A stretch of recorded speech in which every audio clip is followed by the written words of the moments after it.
Finally, The Rock has come back home. Hello everybody, my name is Bragster and welcome back. As you can see, new layout. I told you it would be new, but at least as Cool Target like to say, new era, same old shit. Put all of the sirens, whatever you want. I don't care. Go on, do it. Brilliant. So, new era, same old shit. Anyway, we are back as ever, doing this again, and yeah, it might take me a bit, just a little while just to get back into the swing of things, but once I do, we should be up and running, and this is the last week of the Bound for Glory series, so with that in mind, we'll have a look at the mail, which there shouldn't be a lot of, no there's not, and yeah, let's get into this week's impact. Oh brilliant, so we keep Johnny Gargano, we keep Johnny Gargano, we've got Johnny Gargano now, so any ideas for him will be appreciated, and we can do them almost straight away once we come up with a good idea for him. Right, so I booked the show, again, looks good. It didn't take me as long to get into it as I thought it would. Luckily I planned out everything, so should be okay, should be ready to go. Let's see how it turns out. So we start off the show with a 61 rated segment where Bully Ray announces it will be a table match between him and Moose, and that is next. So 61 rated, really good stuff, really like that. Then we've got a 54 rated match where Bully Ray lost to Moose in the tables match when Bully Ray was put through the table, which is defense number 3 for Moose for that TNA World title. Moose with a 54, Bully Ray with a 53. I knew this was going to be a good match, and they have great chemistry, so it just improves storyline rating for this Moose Shamrock match. And yeah, that match should be good, and this one was good as well, so really happy with that. Then we've got a 49 rated segment where there's a contract signing between Rob Van Dam and Eddie Edwards, and Armel is accidentally put through the table during this, which you can just see Armel's pain and agony. Rob Van Dam and Eddie Edwards go at it, and RVD goes to put him through the table, or Edwards goes to put him through the table, and RVD puts Armel in harm's way, and it leads to Armel getting put through the table, which is not good. But yeah, really good stuff. I was expecting about the 50 mark, which is what I got, so this show's turned out to be possibly a really good one. Then we got a 51 rated segment where EC3 defeated Brian Myers in 18 minutes by pinfall with the Sweet Meat Sizzler. Brian Myers not performing very well again. EC3, however, top notch as always, except from the fact that he never has good chemistry with anybody, but 51 rated, not bad at all. Then we've got a 43 rated segment where we've got a hype package where both Tommy Dreamer and Jake Chris talk about their brutal matches in the past that they've had, and this will be no different between these two. So yeah, I don't know what match these two will have yet, but I know it's going to be a brutal one because I want it to be. Then we've got a 51 rated segment, which is really good, where Heath says that he might need a saviour to get through this 6-man match that he's got to do at the Prelude to get his job at Impact, and Aaron Stevens, the formerly known Damien Sandow, walks in right on the cue of saviour and basically says that he will be the saviour for Impact at Prelude by winning that contract. So yeah, Aaron Stevens has debuted in Impact. He's going to be in that 6-man match. Just turned out to be a belter. Frank Mir, Jeff Cobb, Heath Slater, Aaron Stevens and James Storm all in the same match. The last person will be announced next week on Impact. But yeah, wow, what a match this is going to be, and the segment rating just keeps going higher and higher and higher. So yeah, 51 rated segment, just averaging about that 50 mark for all of our weaker segments, which is good. Then we got a 52 rated segment where Ace Austin defeated Doc Gallows with the House of Cards. He won by pinfall. Ace Austin with a 51, Doc Gallows with a 46, which is respectable for Doc Gallows. And yeah, just a respectable run-of-the-mill match in the Bound for Glory series on the last week of the Bound for Glory series. Then we've got a segment where Chris Bay is talking with Melissa Santos, and Chris Bay is basically saying that he will beat whoever wins that Battle Royale, and he will be at ringside for that Battle Royale as well. Then we've got a 50 rated match where TJP defeated Carl Anderson by pinfall with a running single leg high knee strike, which is a very long finisher name. But yeah, TJP 46, Carl Anderson with a 47.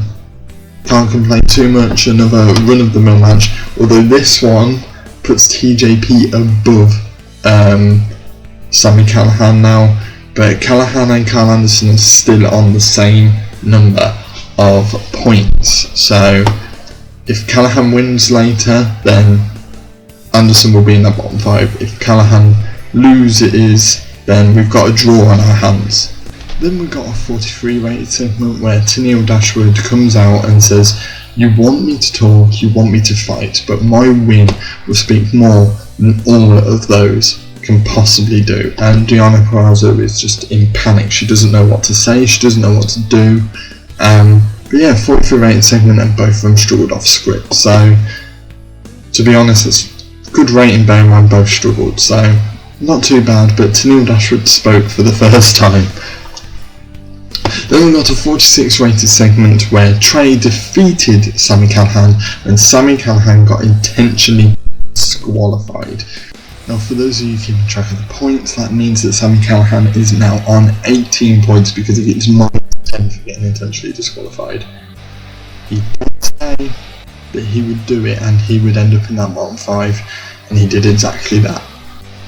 Right, then we got a segment where Melissa Santos announces the matches for next week with the 2 5-man matches, which is EC3 versus Miro versus Ace Austin versus Carl Anderson versus TJP, and in the other match it's Eric Young, Trey, Doc Gallows, Sami Callihan and Brian Myers. So we're going to find out next week who are in the top 4, and then there will be a fatal 4-way match at the Prelude.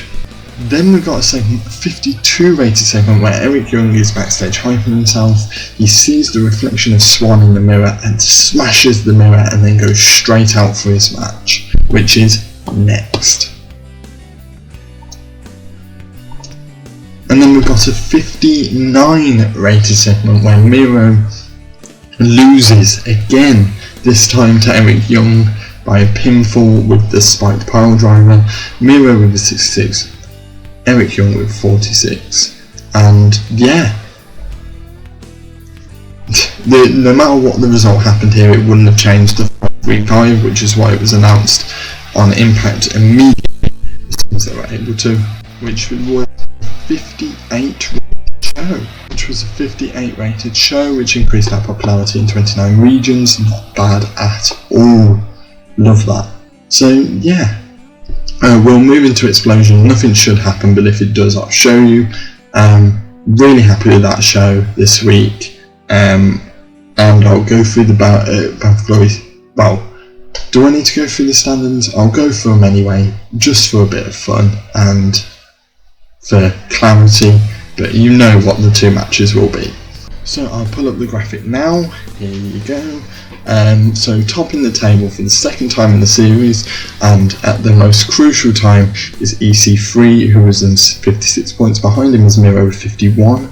Then it's Ace Austin with 42, TJP with 31, Anderson with 28, Trey with 23, Callahan with 18, and then Brian Myers and Doc Gallows both on 14, which leading to the two matches that I alluded to earlier, which is EC3, Miro, Ace Austin, and Carl Anderson and TJP, and then the bottom match, which is crucial because whoever wins this match gets into that top 4 guaranteed, is Eric Young, Trey, Doc Gallows, Sami Callihan and Brian Myers. So yeah, that is the final time I'll go through the standings in this series. I've really enjoyed this series. I think it's really worked really well, and yeah, I'm glad I brought it back. I think I did it at the right time as well. So let's move into Explosion. Right, so I finished the booking of Explosion. I don't know how this is going to go. It's a really jam-packed show, and there's not as many rivalries sieving through it. Well, there is, but matches-wise, there's not. So yeah, let's just get into it. See what the hell happens. So we'll start off the show with a rated segment. It's just a bunch of the division guys in a match, just to have a look at what they can do. Cousin Jake stood out, Rohit Raju stood out, Johnny Swinger didn't stand out at all, neither did Raj Singh, so that's not so good, but I just wanted to see what these guys could do. 34 rated, sure, it doesn't bother me. Then we've got a 31 rated segment where the Rascals tell the North the match isn't off and that Dez will fight injured. Dez is terrible without a dialogue, so yeah, I should probably do that next time. Then we've got a 44 rated segment where Madison Rain brags about beating up Grace so easily. 44 is really good for that. Should get Madison Rain on promos more often. Don't know why I didn't think of that before, but yeah, 44 rated segment, building up to Prelude. We're so close now, it's quite exciting really. Then we've got a 51 rated segment where Rhino wants to fight this on this show, and Jeff Cobb steps up to show Heath what exactly he can do. So yeah, really good stuff there. The progresses the storyline. Rhino and Heath are amazing off the mic and off script, so beautiful stuff. Then we've got a 33 rated match where ODB defeated Lacey Ryan. This is just to show that ODB is going nowhere, that she is here to stay for a bit, and ODB has good chemistry with Lacey Ryan, so if only Lacey Ryan was actually good, then we could get something good out of this. But ODB with 35, good stuff there. Then we've got a 49 rated segment where TJP and Ace Austin talk about being in the same match in the prep for Prelude, so that 5-way match. They're in the same one. They've been in this rivalry for a while now, and yeah, it's just like we're coming head to head in that match. So things are starting to come to blows between these two. They already have between these two, so yeah, I can imagine a tag match is on its way. Then we've got a 39 rated segment where Mitchell says he has somebody ready for the match next week, and then he bursts out laughing and he's excited to show them who it is. To be completely honest, I don't know who it is yet, so we're going to find out, aren't we? Then we've got a 32 rated segment where XXXL defeated Renault Scum in about 8 minutes. Triple XL did decent, AC Romero especially did well, and then the other team not so much. So, and it just seems like the tag team division in Impact isn't up there, which is a worry. So hopefully the Good Brothers are going to help that. That's if none of the Good Brothers actually win the Bound for Glory series, which could still happen. Then we've got a 35 rated segment where Su Yung is still following Kylie Ray. Kylie Ray seems a bit more aware that this is going on this time. Then we've got a 39 rated segment where Willie Mack and Mahab Ali Shera are fighting backstage and people are trying to pull them apart. Pete Williams is there, Paul London is there, Tom Dreamer, Scott D'Amore, all the big figures are there. Gamma Singh is like almost cheering on Shera to batter Willie Mack, but these two big boys are battering each other. And speaking of big boys battering each other, we've got a 50 rated match between Jeff Cobb and Rhino, where Jeff Cobb beat Rhino with the Tour of Islands. Jeff Cobb with 49 rated performance, Rhino with a 40. Really good stuff there, 50 rated, and that brings the show to a 49 rated Explosion, which is more than AEW's Dark. I'm 90% sure that was more than AEW's Dark. I think AEW's Dark was about 46. So we beat them. But yeah, that is it for this episode. We're back into the swing of things. We're slowly getting there. We've got one last Impact before Prelude and Bound for Glory. I'm really excited.